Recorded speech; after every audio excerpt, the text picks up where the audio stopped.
Good evening, everyone. Welcome to Columbia SoCal's event for the evening, a manual for extreme self-care during the pandemic.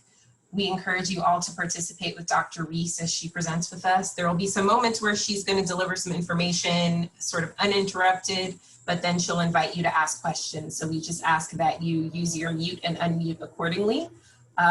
Please stay muted while Dr. Reiss is in presentation mode, but then feel free to unmute yourself if you have questions during that time. My name is Courtney Wilkins. I'm the Executive Vice President of Columbia SoCal, and I am Columbia College Class of 2007. Very excited to be here with everyone tonight because I know that I personally have not been engaging in extreme self-care, so I look forward to some of Dr. Reiss's advice. I encourage you, if you have not already done so, to look, sorry, I see a tech question saying that, Adela, you cannot hear me. I hope that that's a setting on your end. Is everyone else, can everyone else hear me okay? Okay, great.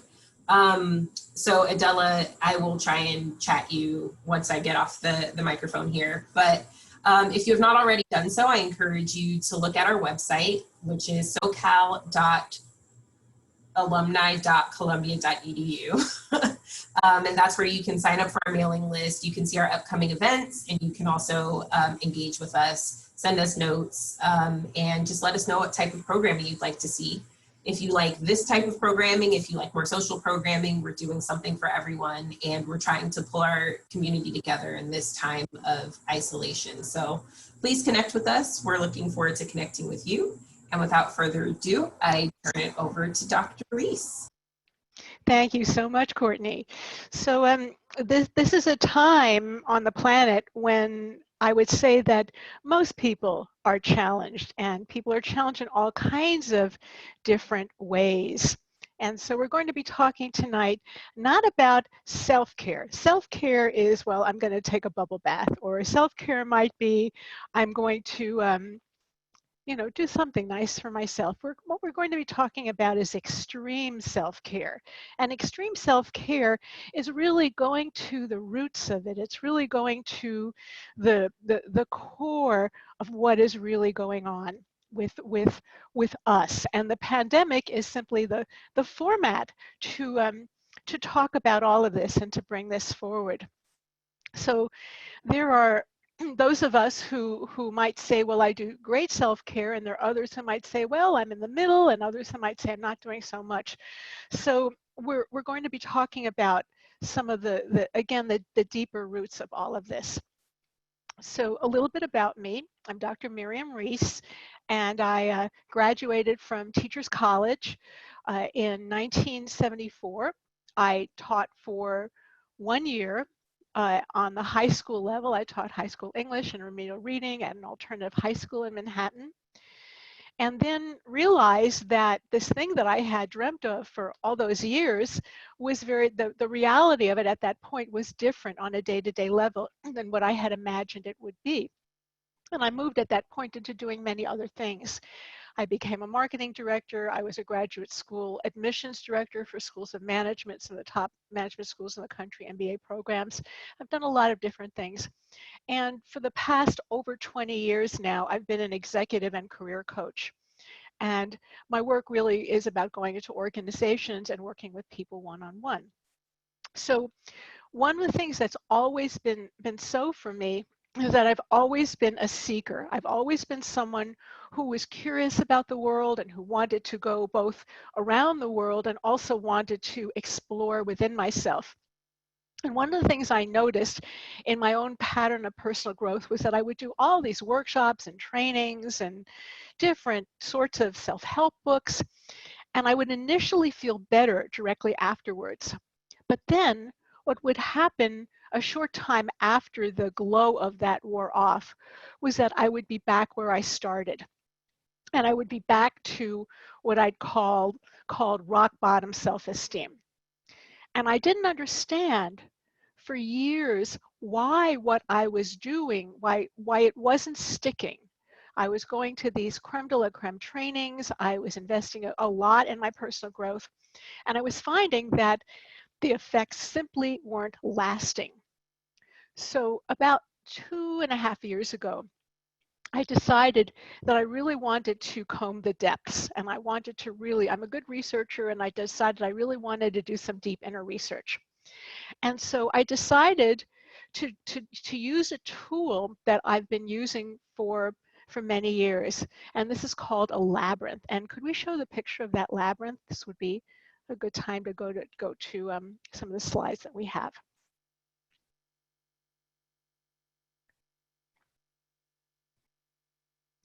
There we go.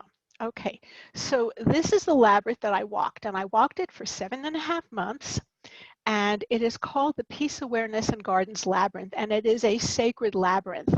It is in the West Adams Historic District of Los Angeles, which is halfway between Culver City and downtown, depending on how well you know the LA area. And it is a site of a historic buildings, as well as a sacred labyrinth, a full out marble labyrinth, full size, that is modeled after the Chartres Cathedral labyrinth in France. And it also has these tiered gardens. And so I walk this labyrinth sometimes multiple times a day, because I really wanted to crack the code on self-esteem, because the stuff I had read and the things that I had been through, again, just didn't work. And after months of walking the labyrinth, I'm the kind of person who takes notes in my life a lot. And I took notes along this labyrinth. Every time I walked it, I took notes. I asked questions, and I asked deep and probing questions, both on a basic level and a philosophical level and on a spiritual level. And the answers that came forward, I often did not understand. And so what I did after 7 months, I realized things started coming together. And I realized that I had come to some awarenesses that were not common knowledge. They were not the material that I had read and the material that I had studied and the material that I came across in workshops. And given that it wasn't conventional thinking, I decided that I would put my material into a book. And so the book that I created, and there we go, the book is called Precious You, and it's called Clearing the Path to Higher Self-Esteem. And initially, I was hesitant to put it into a book because I thought, well, I really did this for myself, and I'm not looking to proselytize or to really bring it out in the world necessarily. But then I kept hearing on the labyrinth that would serve other people to have this material, that it wasn't common knowledge. So I'm going to share with you some of the things briefly that I learned in this process. And so one of the core things that I wanted to share here, why I call this call a manual for extreme self-care, is that you could say, okay, I'm going to do this nice thing for myself. But if you don't have self-esteem, you won't do it very often. If you don't have a core foundation of self-esteem, then the things you do will be a drop in the bucket, and it won't really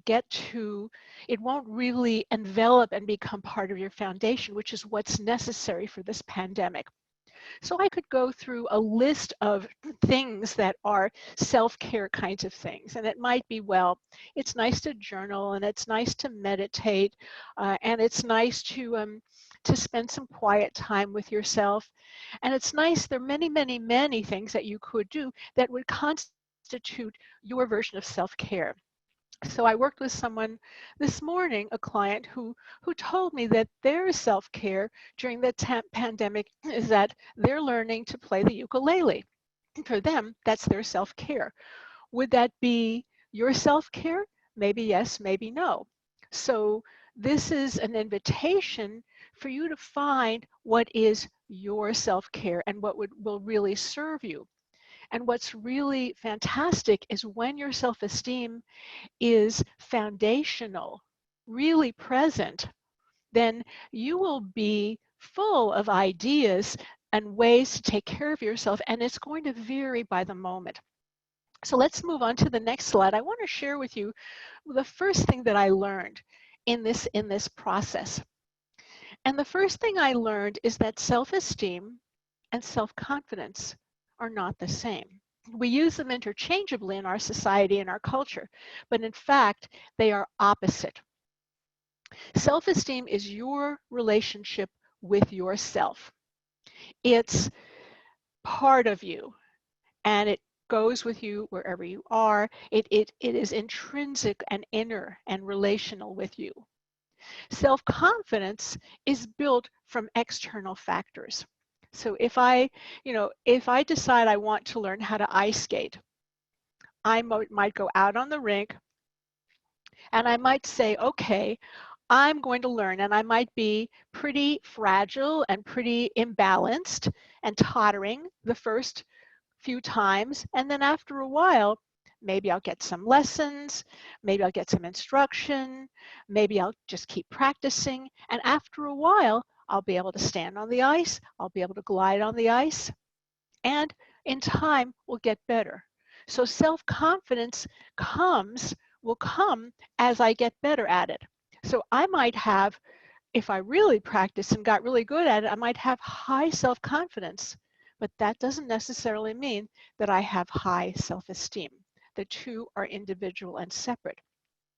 So you might occasionally come across someone who is well known in the popular, a public figure in the public eye, and this person might say, look, I have all these things. I have celebrity, I have fame, I have fortune, but inside, I don't feel good. That's their self-esteem talking. They might go on stage and sing and perform and do all kinds of things which radiate confidence, but that has nothing to do with self-esteem. So that's the first piece. Now you might think, well, gosh, that makes sense. But in fact, it makes a huge difference as two different paradigms in terms of how you take care of yourself and how you nurture and love yourself during this pandemic. Okay, let's go to our next slide, shall we? Now, we will say again in our culture, oh, they have self-esteem. We might also say they have confidence. Neither one of those is necessarily fixed. Self-esteem in particular will not be fixed. You need to keep on working with it day to day, sometimes hour to hour, sometimes moment to moment. So think of this as something like your car. Do you put gas into your car? Do you fuel up and then, gosh, that's going to last for the rest of the year? No, you know it will last as long as you have gas in the tank, and the car will drive as long as you have gas in the tank. Unless you keep on renewing it and keep on refueling, that car won't go anywhere. Same thing with self-esteem. You need to keep on refueling in the sense of recreating it and revealing it to yourself. Let's go to our next slide. In the common conventional, every book that I've ever read, every webinar, every workshop, they've always talked about, well, you can raise your self-esteem, you can boost your self-esteem, you can build your self-esteem. That hasn't been, or that wasn't what came forward when I did the 7 months of self-esteem study. What I discovered in the process, and this is probably the biggest of the revelations to me, was that there's no such thing as building, raising, or boosting self-esteem. You are, in fact, born with it. It's factory installed by the manufacturer. It came with you as a baby. But here's the thing. Over time, some of us had ideal perfect parents. That's a very small minority. Most of us had parents who were human and fallible and made mistakes and did some things blatantly wrong, maybe a lot of things blatantly wrong. So if you didn't hear positive, esteem-building things when you were growing up, if you were not raised in what I would call a situational climate of high self-esteem, where that was reinforced in a way that was workable and realistic, and gave you a sense of your own self, that intrinsic self, then what happens is that other things got piled on top of your factory installed self-esteem. I call those things that have piled up debris. Debris is my polite term for negativity. So when we've got debris, it can come on 4 levels. It can be mental debris. It can be emotional debris. It can be physical debris. It can be spiritual debris. Or it could be some combination. So the process is not one of building, because you cannot, if you put good stuff on top of junk, it doesn't work very well. So rather than building, raising, or boosting, our job, each of us, is to clear the debris so that our self-esteem can be revealed. Let's go to our next slide. So each of these levels shows up differently. Each of these levels has different tools that will clear it. So if you wanted to clear leaves, as in rake leaves, you wouldn't use the same kind of a tool as a dentist would use if they wanted to clear plaque. Different tools, and radically different tools. So what happens is that for each of these 4 levels, there are specific concrete tools that you can use. So just to give you an example of this, I did some work with someone, I did some coaching with someone last week. And this was their first conversation, their first coaching conversation with me. And at the end of it, I said, "How was that for you?" And the response was, "I'm realizing that in the past, when people worked with me, they worked with me on the more mental level. And it made a very big difference. I kind of thought I felt better. The work that they said that I did with them, again, went to the roots, did the clearing. And they told me that it was life-changing for them to have that experience." So if you only work on the mental level, and we're all good thinkers, that came from, our training at Columbia and our undergraduate, graduate school, whatever levels we took it to in our academic education, that was primarily mental. So you could go into a career, and I see this all the time, where people go into a career because they think it's going to make them happy. You're thinking that something will make you happy versus it actually making you happy, very different, worlds apart. So how you address and how you work with yourself is really, really key. One of the reasons it felt important for me to get this material out was that in my day-to-day work, what I discovered was that throughout our lives, our self-esteem is infused in this very invisible kind of a way. So I might have a conversation with someone and they might say, "I've been at the same job for 9 years." And I'm just giving examples here to make this real, because I do this work day in, day out. And they might say, "Well, I've had the same job for 9 years." Gosh, that's a long time. Were you enthralled with that job the whole time? And they said, no. They said, I was ready to move on after year 3 or 4. Really? What stopped you? I'm curious. And what stopped them was low self-esteem. I sometimes talk to people who didn't know how to negotiate when they were interviewing for their job, or didn't know how to position themselves when they got annual or semi-annual reviews, so that they would keep on moving forward and progressing and getting clearly better promotions and increases in salary and increases in job title and responsibility. This was related to self-esteem. I've seen situations where people didn't ask for something that they really wanted on the job, again, related to self-esteem.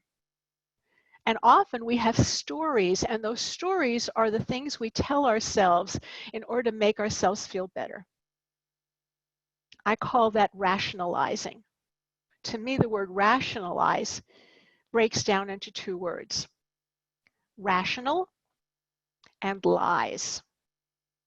So when we rationalize, we're giving ourselves a story to support our thinking, which may or may not be on track.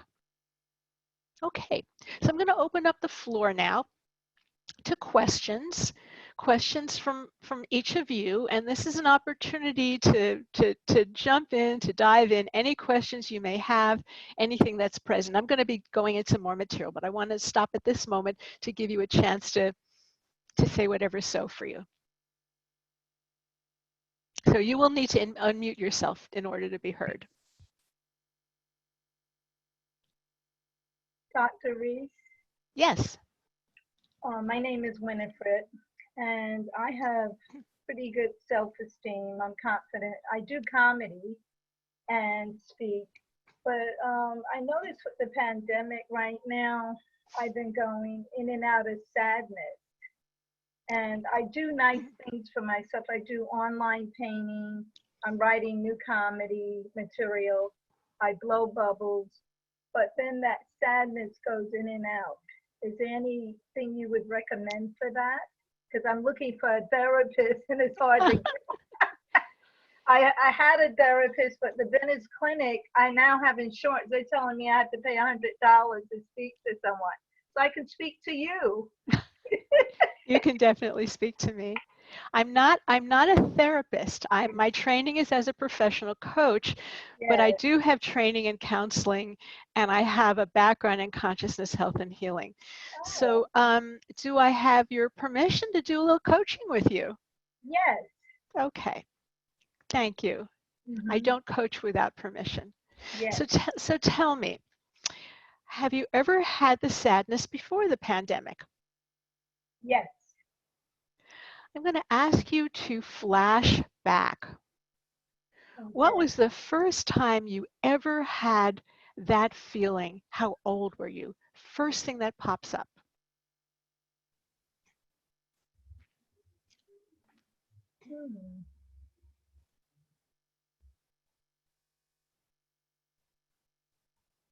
Tell me about that, if you would, please. 2007, I had it when I relocated from San Francisco to Los Angeles. Mm-hmm.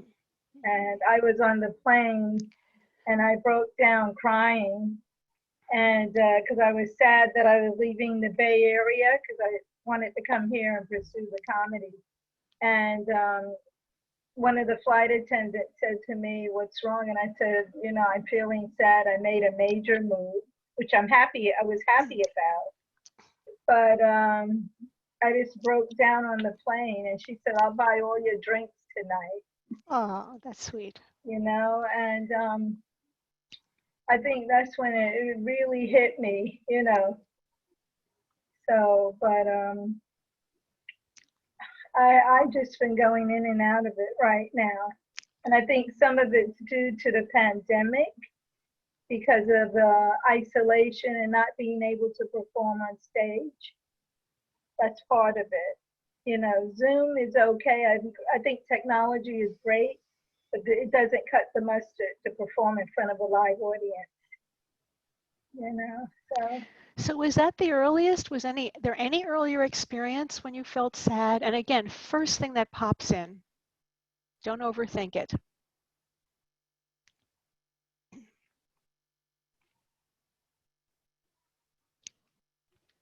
Not really. No. Okay, cool. So when we have something that comes up like this, and the fact that it's going in and out for you tells me that there is something very worth looking at here. So when you look back on the sadness that you felt on the plane, was it what were you telling yourself at the time? Part of it was about the move, and then my dad got very ill. That was two things, because moving can be very stressful, and then having a loved one very ill, and my dad was ill at the time, and we didn't know if he was going to make it. So I think that contributed to that too. And then another time, I was thinking about someone I had a long-term friendship with, and he's in North Carolina, and I haven't been able to reach him because he's dealing with some diabetes, and so he's cut himself off from everybody. So at times that do make me sad too. Mm-hmm. So are you relating sadness with loss, Yes. with death, Mm-hmm. with calamity, Mm-hmm. with loneliness? I think so. Mm-hmm. All of the above. Yeah, yeah. So could that be an interpretation? It possibly could, you know. I don't know. Do you know what I mean by interpretation? Like No. it's a conclusion that sometimes, you know, somebody might see, and I'm giving a ridiculous example here. Somebody might see a cake, and the cake's just a regular cake, but they look at it and they have cakes linked in with birthdays, and they feel happy when they see cake, because to them cake means celebration. So there's an association there. And what I'm hearing is that you went through a very big, powerful experience that wasn't just about moving. It involved other people, it involved loss, it involved lots of different things. And so could this pandemic be triggering that recollection, those associations? Is that possible? Possible. Mm-hmm.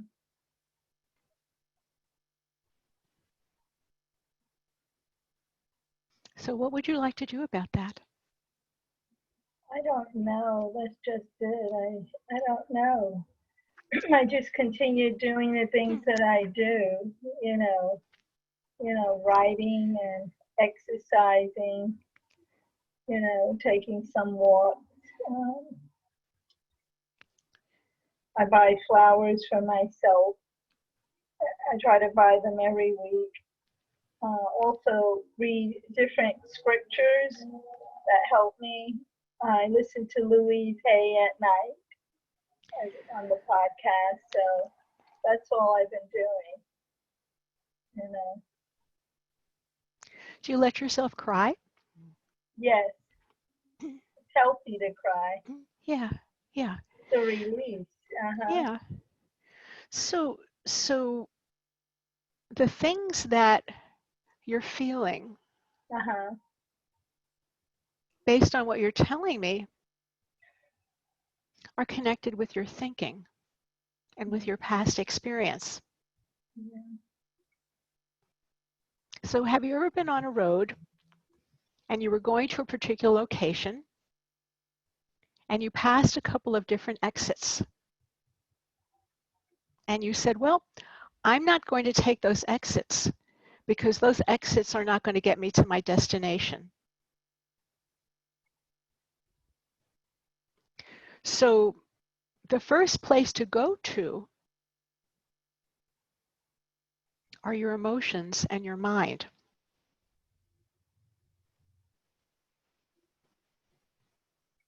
So what could you be telling yourself when the sadness comes up? And maybe I probably need to change my thoughts or something. I don't know. My sense is that you do know.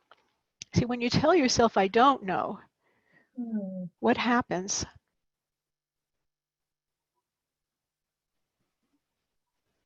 Mm.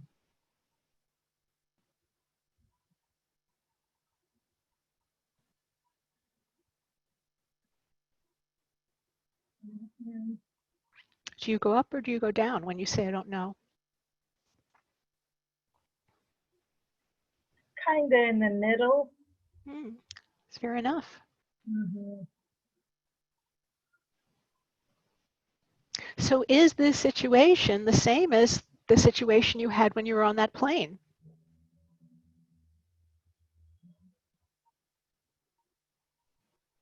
I think it's a little less than what it is. I mean, it comes and goes, like I said, and I'm just trying to pull myself out of it. But when I speak to other people, they tell me they've been feeling the same way. And they said it's a lot to do with the pandemic. So I don't know. So I'm suggesting something else actually. Mm-hmm. I'm suggesting the possibility for your consideration that the pandemic right now is reminding you, it's re-triggering things that happened, your experience when you moved, and the emotions that you came to at that time. Yes. Which means that if you can let go of saying it's the pandemic and say, well, this is my replicating that situation. But here's the thing, it's not the same situation. No. You're acting like it is. You're handling it emotionally like it is, but it's not the same situation. It's different. Yes. And it will require different strategies. Mm. So you know that if you feel sad, you're treating it like it's the same. And it's not. Yeah, it's different. It's a different situation. Right.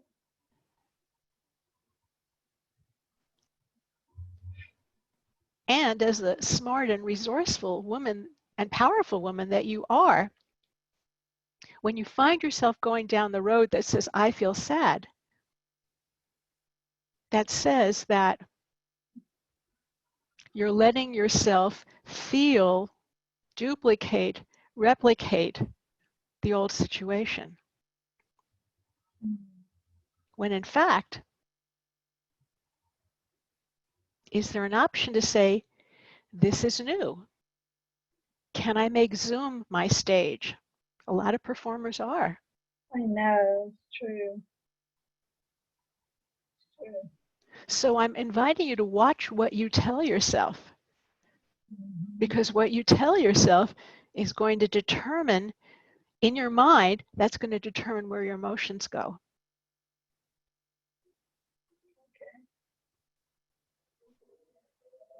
So you can do nice things for yourself once you're sad, and I'm inviting you to look at the sadness itself and go, where in my creativity, in my resourcefulness, what is funny about this situation? Where is there material?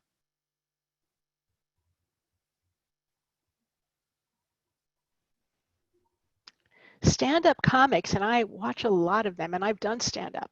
It takes the ability, which it sounds like you have, to look at something that is a ridiculous situation, maybe a negative situation, and turn it around so that it becomes funny, so that it becomes riotous to people, and people go, wow, there's real truth to that situation. She's got it. She's helping me see this in a new way. So if it's funny later, Make it funny now. Right. You can get your best material from this. Mm-hmm. Thank you. You're welcome. And I want to see you perform. You will. Fantastic. Mm. Okay, so we're going to do some more material and then we'll come back. So shall we go back to our slide, please, Darius? Where were we?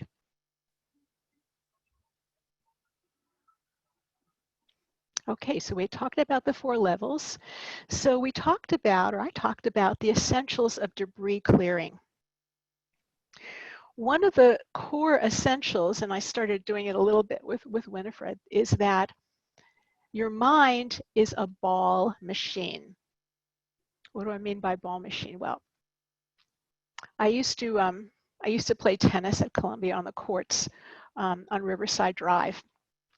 And one of the things that I used sometimes to practice was a ball machine. And people use it for ping pong and softball and baseball. And what that ball machine does, and they're typically, it's a plug-in kind of thing usually, and it shoots balls out at you. And some of those balls are terrific balls. They're exactly the balls you want to hit. And some of those balls, many of them, are too high, too low, too wide, left field. So the more you use the ball machine, the better you get at gauging, is this a good ball? Well, your brain, again, is a ball machine. What does it do? It shoots out thoughts. If you pay attention to every thought, you're a passenger in your life. When you start managing your thoughts and getting behind the wheel on those thoughts, then you become, over time, more masterful. And you begin saying, well, is this a thought that serves me? Is this a thought I should pay attention to? Is this a thought that's for my highest good? Or is that a low ball? Do I just ignore that thought because it's not really me? Your brain cannot distinguish. It will just keep on shooting out these balls. And when people are at the mercy of the ball machine called their brain, they will often tank, because that ball machine cannot distinguish. It's just shooting balls out. So if you give the ball machine power, again, you will be at the mercy of it. So part of clearing debris is to, on the mental level, is to recognize your brain as a ball machine and to become what I call a neutral observer in your life. Because when you're a neutral observer, you don't go, oh, I can't believe how low that ball was. You just go, it's a low ball. I'm not going to hit a low ball, not worth my time. That's a great ball. I'm going to get that ball. And so you manage the ball machine in such a way that you are an independent observer. And you get to play with your thoughts and you get to decide what you're going to think. And you might say, that was a low ball. That thought didn't serve me. This is what I want to think about. And you begin steering your mind the same way you steer a car in the direction you want it to go. And then you become the master. Let's go to our next slide. Okay, so I'm sorry, let's go back to the one before that. Okay, so I want to give you some more tools. So one of the tools that you can use for on the mental level, beyond the ball machine and neutral observer, is to do some form of tracking.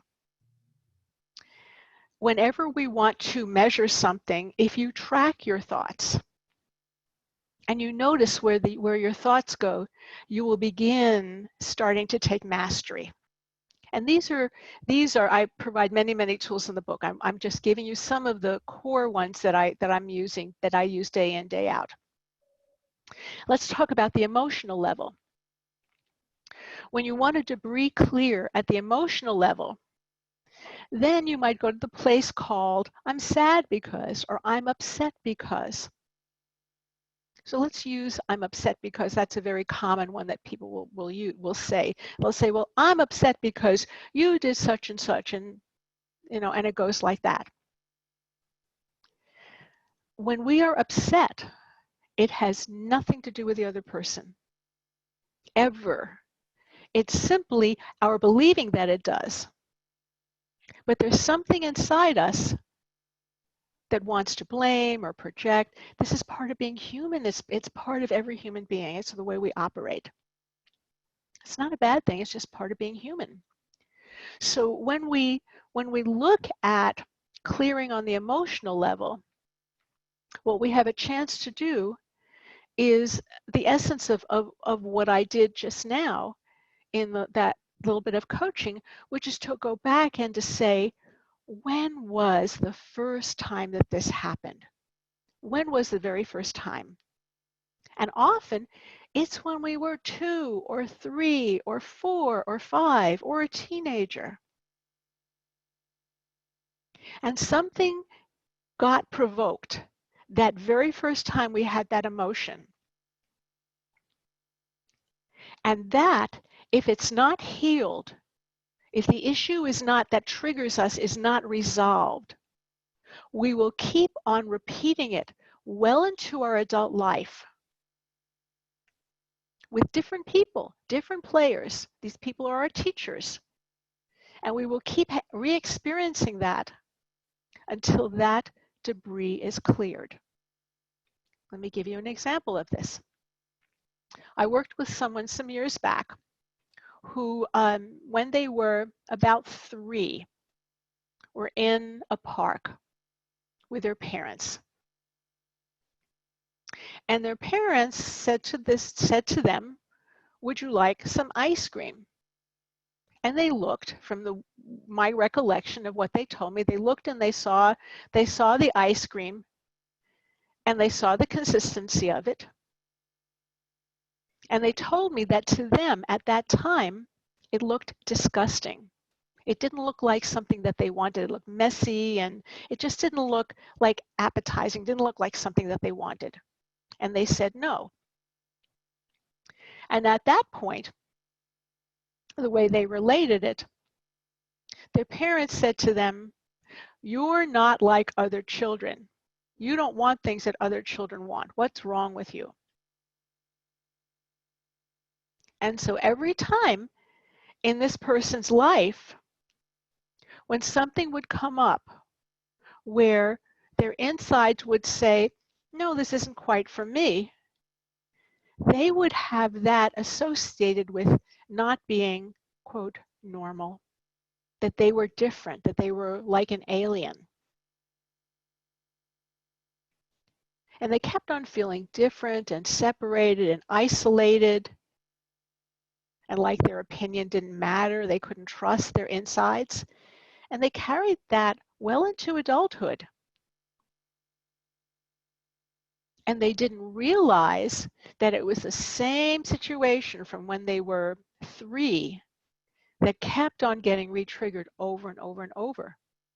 They formed a conclusion about themselves based on the environment that they were in. And so that needed to be emotionally cleared. They needed to see from the lens of adulthood that they were entitled to their point of view, that their insides were authentic and accurate, and that they wanted what they wanted, and there was nothing wrong with that.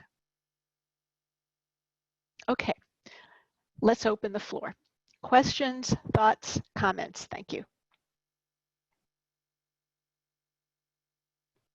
And again, please unmute yourself so we'll be able to hear you.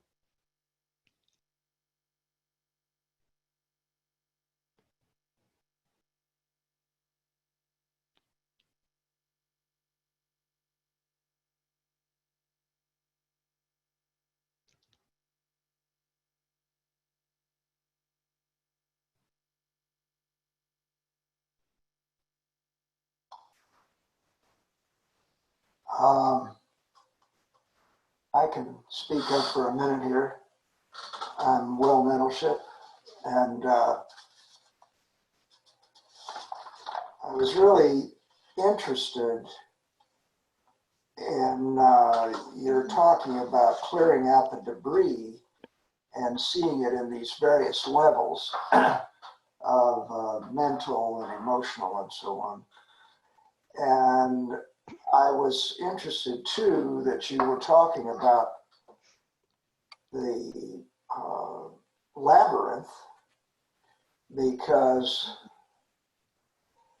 I'm an artist, and for me, a great deal of what goes on is something that you can't necessarily describe in a in a completely rational way.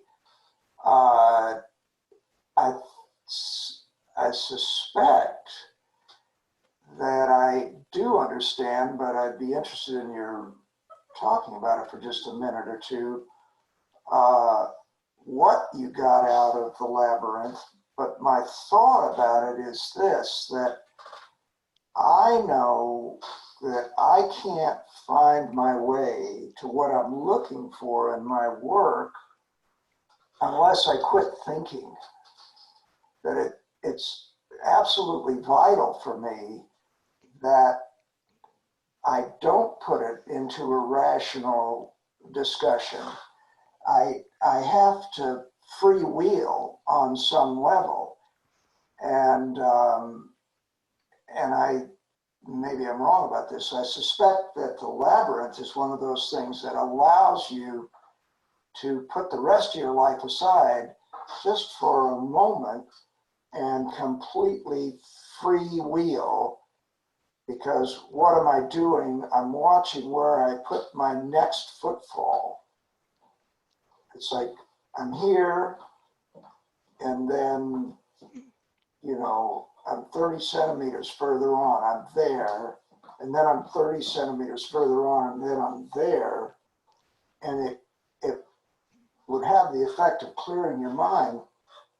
So I was wondering if you could talk about that a little bit. I mean, what you got out of the labyrinth and how you think that might fit into clearing out our emotional or even spiritual debris. So When I walk the labyrinth, I do it in a very spiritualized way. I have a doctorate in spiritual science, a lot of training, and when I walk the labyrinth, I basically lose my mind.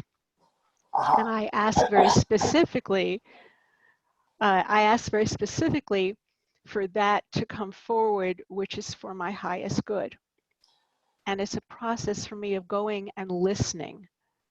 When I started getting some of the information that I was getting, and I asked for that information to come from the highest power, the highest sources, the Christ highest sources, in the universe. Yes. And I went to this place called Beginner's Mind, called, I don't know what this is. What I've done so far hasn't worked. And I want to see what is going to work. Not necessarily for anyone else, for me, because I'm the one who's been struggling with this. And there are artists who create from a place of pain. There are artists who create from a place of pleasure, and there are artists who create from some place in between. And you get to decide, you get to choose what place inside you want to draw from. Creativity can come from lots and lots of places. Now, we sometimes say creative thinking. So we might look at an Einstein and say, well, he was a creative thinker. But in fact, Einstein used to sit regularly with a fishing pole. This is a story that I heard recently. He would sit with a fishing pole and he would never catch any fish. And people would say, you haven't caught any fish. How come you're still fishing?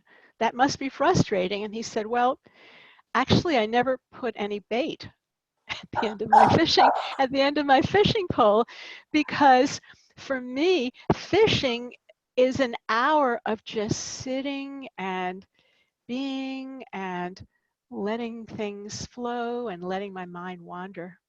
And I do my best creative thinking when I'm fishing. For some people, it's the shower. I have, I've had clients who their happy place is going to the beach and going for a walk on the beach. Right. So I would invite you in your own internal brilliance to allow yourself to find the space and the place that will bring that forward, that will take you away from your mind and open you up to inspiration. Right. Now, I have, of course, a number of friends all over the country, actually, that I talk to from time to time on a fairly regular basis who are artists. And most of us are going through a situation where it's very difficult right now for us to initiate a creative project. I mean, it's not hard to catalog our drawings or, maybe sit down and write a letter to somebody that would be seeking something or whatever. I mean, in other words, it's not like you can't concentrate. But what has been interesting to me is it's very hard, I think, well, for myself, and I think for my friends who are here and in New York and so on, to actually do that moment of freewheeling, which you have to do when you cast aside yourself, and then what you need to do with the work becomes clear. And if you don't do that, it never does become clear. Does that make any sense to you? It does, yeah. So Will, what I'm hearing is, we use, and this is part of, and I say this with a great deal of fondness because I do this myself. We're humans here. We tend to rationalize. I use the word rationalize, and we say, well, my friends are going through it, and it's the times. Okay. So you were born creative. That's also factory installed. Okay. I used to for some time I was an advertising copywriter and copy chief for some ad agencies.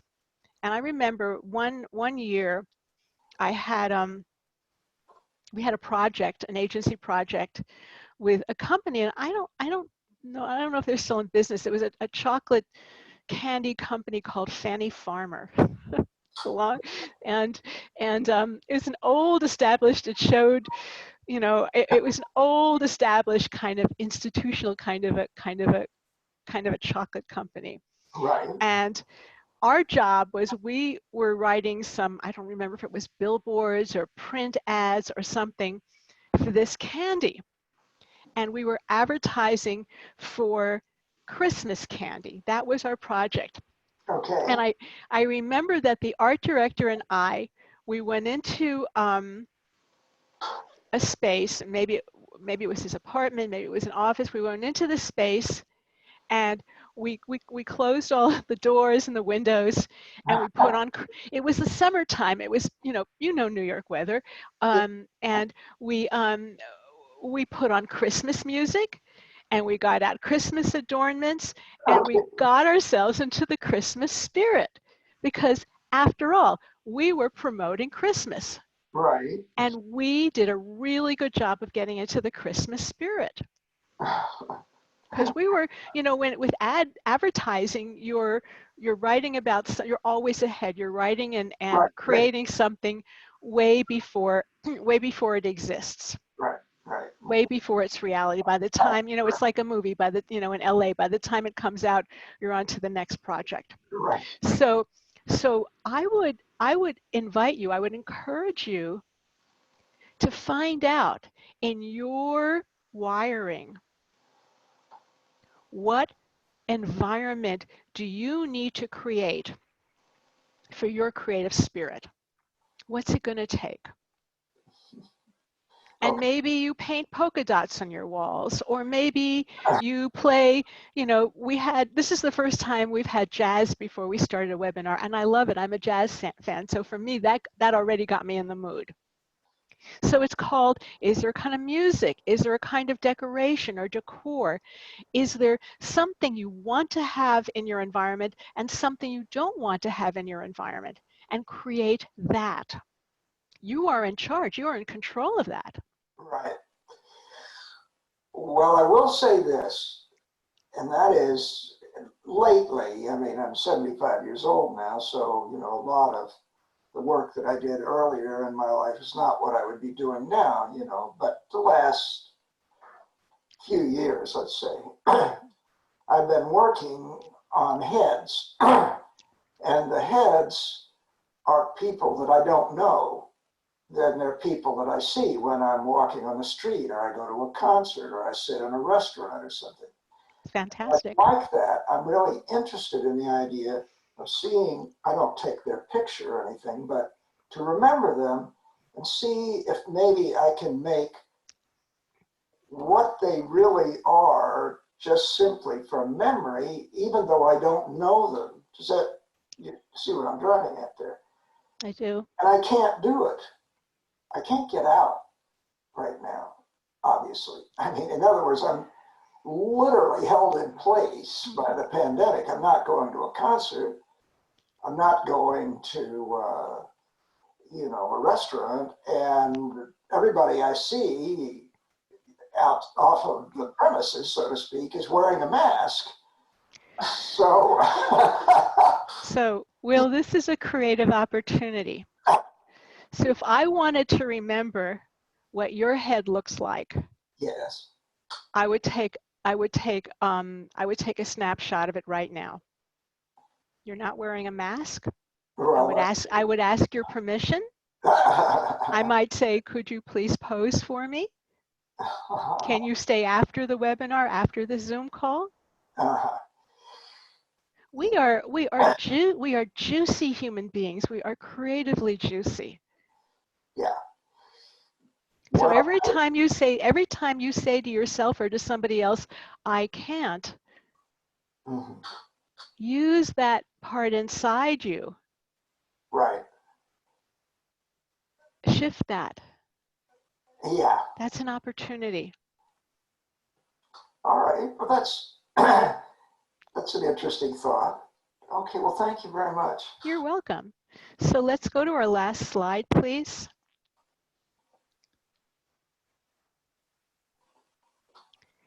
So in honor of this very special occasion of me spending time with you folks, you are my tribe.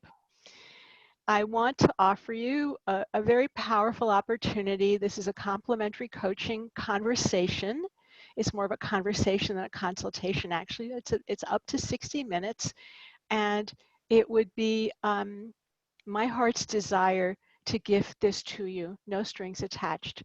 This is a time when I want to be helpful, I want to be of service to you, so that's an opportunity. The book, this is the book. The link is there if you'd like to know more tools. I've just given you a tiny taste of those tools. Again, this is just really in service to you, my heart's desire to be of service and to assist in any way that I possibly can during these times.